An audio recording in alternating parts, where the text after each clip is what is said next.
So we can think of motivation as having two elements, at least. One is sort of the magnitude, how much, how motivated am I?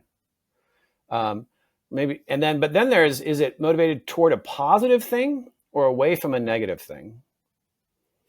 And now aversion or avoidance is very positive. Excuse me, not positive, is very powerful. So we feel motivated, right? When I think this negative thing is, don't be a whatever, it gives me a lot of energy, but it doesn't give me a lot of direction sometimes. Or it's not controlled energy that I need to make choices again and again and strategize and make decisions. So being highly motivated is only one dimension. Motivated in what direction? So we have there's a saying in cognitive psychology, motivational psychology, so that motivation is energy for action. And then a metaphor is fuel. It's fuel for the rocket.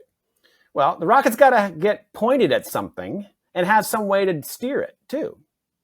So when you say, well, it is highly motivating to say, right, this thing that you were just these examples, but it's not pointing us in a positive, sustainable direction. And in fact, we can be over-motivated. We can have... How so? Well, there's a couple of different ways.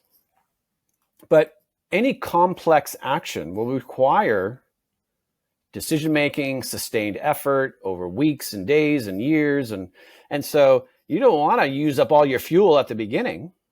Be highly motivated. You're trying to lose all that weight today. You're trying to write this huge project today. Well, you're motivated to do the whole task. That's too much. So now you're anxious, you're stressed. You're like, what's going to happen if I don't? I have too much energy behind that, right? And motivation is energy for action.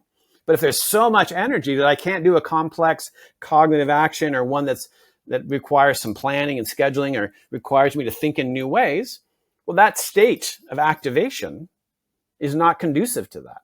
So sometimes I say, fear, so let's say, I work with students here at Princeton. So they've become very reliant on fear as a motive. So that's like putting your foot on the gas, right? Lots of gas. Vroom, I'm afraid of that bad grade.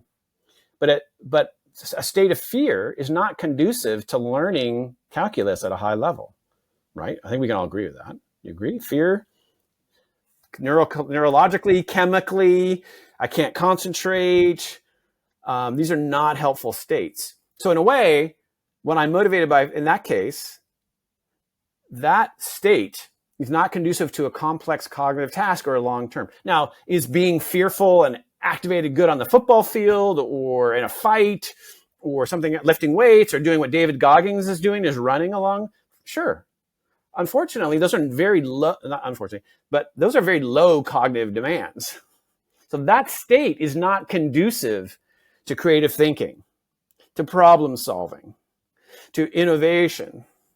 Fear narrows those down. But it's powerful, but it's not very directed. And the properties of that motivation do not match the task. Got it. So I like a lot what you said, because I've been most of my life motivated by fear.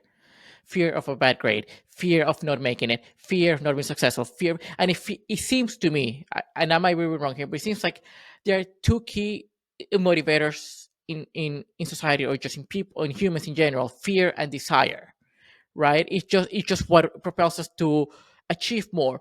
If fear is a good fuel, but bad at giving us directions and being more focused, or having like a more clear vision.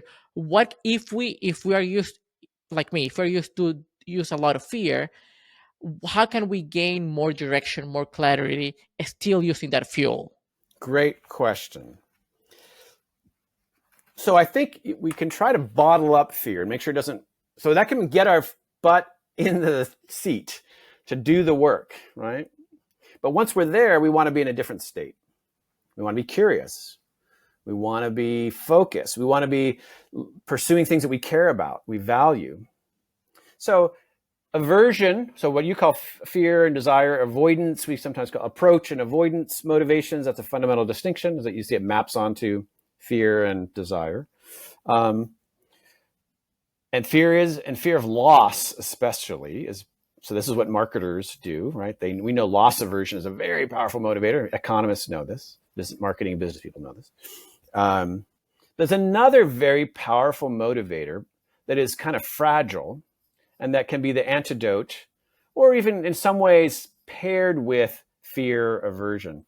There's two big kinds.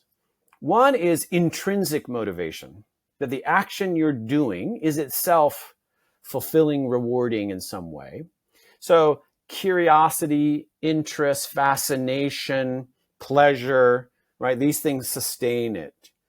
Curiosity and interest, for instance, they can be very powerful, right? People are doing their passion projects, they're staying up all night doing a deep dive on the internet into, that rabbit hole, but they can't get themselves to spend 5 minutes writing an email, right? So it's super powerful. It can be, and so that can be an antidote. And so intrinsic motivation is very powerful and has many fewer of the negative side effects, we might say, that fear has. So if you look around, people who are successful often have some combination of this fear failure, but they almost always have some fascination, interest, curiosity. Certainly in my environment here in the university, it's evident. The faculty love what they do. You may not love what they do, but they do. They're fascinated. They're curious, and that's self-perpetuating. And so then another really powerful, enduring, deep source of motivation is values. So people do incredibly difficult things because it's consistent with their values, it's motivated by their desire to be part of a cause that's bigger than themselves. And these are deeply internalized values. So they're not intrinsic. That's a particular word. Sometimes people confuse this, but they are deeply internalized beliefs and values, very durable. And in fact, you might talk to people who are doing difficult things and achieving a lot, and you think, well, they're doing it to get the result that they got. So Kobe Bryant, if you follow sports, you get a great example. I remember him. There's a great interview. The interviewer says, "So Kobe, some people are motivated by winning. Other people are motivated to avoid losing. Which one is it for you?" And he says, "Neither." And you can see the interviewer gets annoyed because he set it up. And he said, "Neither." He said, I play to learn things, to figure something out. That's curiosity. And it sustains him whether you win or lose, because you're still learning something, right? You win some or you learn some. You ever heard that phrase? I think it's a lyric in a song.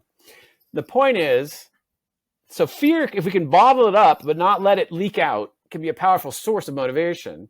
But the values and the intrinsic fascination can guide us in a direction. What's up, everyone? If you enjoyed that, then press here to watch the full episode. And don't forget to subscribe. I'll see you next time.